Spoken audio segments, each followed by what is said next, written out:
School വാഹനങ്ങളുടെ സുരക്ഷയ്ക്കായി ഈ വർഷം മുതൽ കൂടുതൽ കർശന മാർഗനിർദ്ദേശങ്ങൾ നടപ്പാക്കും. സ്കൂളുകളിൽ സേഫ്റ്റി കമ്മിറ്റി രൂപീകരിക്കുകയും സേഫ്റ്റി ഓഫീസറെ നിയോഗിക്കുകയും വേണം. കുട്ടികളെ സ്കൂളിലെത്തിക്കുന്ന മുഴുവൻ വാഹനങ്ങളുടെ കാര്യത്തിലും ഇവർക്ക് ഉത്തരവാദിത്വം ഉണ്ടായിരിക്കും. ഓരോ സ്കൂളിലും ട്രാൻസ്പോർട്ട് സേഫ്റ്റി കമ്മിറ്റി രൂപീകരിക്കണമെന്നതാണ് മോട്ടോർ വാഹന വകുപ്പിന്റെ നിർദ്ദേശങ്ങളിൽ പ്രധാനം. പോലീസ്, മോട്ടോർ വാഹന വകുപ്പ് ഉദ്യോഗസ്ഥരും പ്രധാന അധ്യാപകനും PTA പ്രതിനിധിയും കമ്മിറ്റിയിൽ അംഗമായിരിക്കും.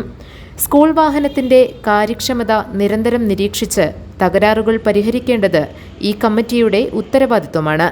ഡ്രൈവർമാരുടെയും ഡോർ അറ്റൻഡർമാരുടെയും സ്വഭാവ രീതികളും ഇടപെടലുകളും പരിശോധിക്കുകയും അപാകതകളുണ്ടെങ്കിൽ നടപടിയെടുക്കുകയും വേണം.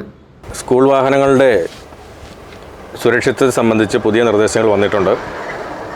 അതിൽ ട്രാൻസ്പോർട്ട് സേഫ്റ്റി കമ്മിറ്റി രൂപീകരിക്കണമെന്നുള്ളതാണ് ഒരു നിർദ്ദേശം.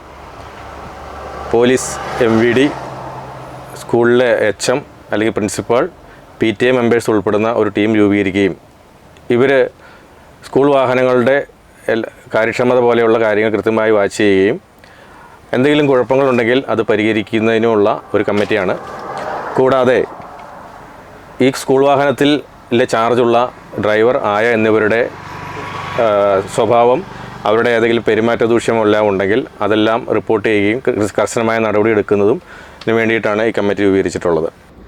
സ്കൂളുകളിൽ സേഫ്റ്റി ഓഫീസറുടെ ചുമതലയിൽ ഒരാൾ വേണമെന്നതാണ് മറ്റൊരു നിർദ്ദേശം. സ്കൂൾ വാഹനങ്ങളെയും കുട്ടികളെ കൊണ്ടുവരുന്ന മറ്റു വാഹനങ്ങളെയും നിരീക്ഷിച്ച് സുരക്ഷാ സംബന്ധമായ കാര്യങ്ങൾ ഉറപ്പുവരുത്തുകയും ബന്ധപ്പെട്ടവരെ യഥാസമയം വിവരങ്ങൾ അറിയിക്കുകയും ചെയ്യേണ്ടത് സേഫ്റ്റി ഓഫീസറാണ്. ഒരു സേഫ്റ്റി ഓഫീസറെ കൂടി കൃത്യമായി ചാർജ് കൊടുക്കണമെന്ന് പറഞ്ഞിട്ടുണ്ട്. ഓരോ വാഹനം, സ്കൂൾ വാഹനം മാത്രമല്ല, സ്കൂളിൽ കുട്ടികൾ വരുന്ന എല്ലാത്തരം വാഹനങ്ങളുടെയും സുരക്ഷിതത്വവും അതിൻ്റെ മറ്റ് വിവരങ്ങളും ശേഖരിക്കുകയും അത് പോലീസിനെയും MVDയെയും കൃത്യമായ വിവരങ്ങൾ ധരിപ്പിക്കുകയും ചെയ്യുന്നതിനുള്ള ഉത്തരവാദിത്തമാണ് ഈ സേഫ്റ്റി ഓഫീസർക്കുള്ളത്. അങ്ങനെ എല്ലാ കാര്യങ്ങളിലും വളരെ കർശനമായ നിർദ്ദേശങ്ങളാണ് ഇത്തവണ സ്കൂൾ വാഹനങ്ങളെ സംബന്ധിച്ച് നടത്തുന്നത്. പെൺകുട്ടികളുടെ സ്കൂളുകളിലെയും പ്രൈമറി സ്കൂളിലെയും ബസ്സുകളിൽ കഴിയുന്നതും വനിതാ ആയമാരെ നിയോഗിക്കണം. കുട്ടികളെ കൊണ്ട് ഡോർ അറ്റൻഡർമാരുടെ ജോലി ചെയ്യിക്കരുത്. സ്കൂൾ ബസ് ഡ്രൈവർമാർക്ക് 10 വർഷത്തെ പ്രവൃത്തി പരിചയം വേണം തുടങ്ങിയ നിർദ്ദേശങ്ങളും മോട്ടോർ വാഹന വകുപ്പ് സ്കൂളുകൾക്ക് നൽകിയിട്ടുണ്ട്.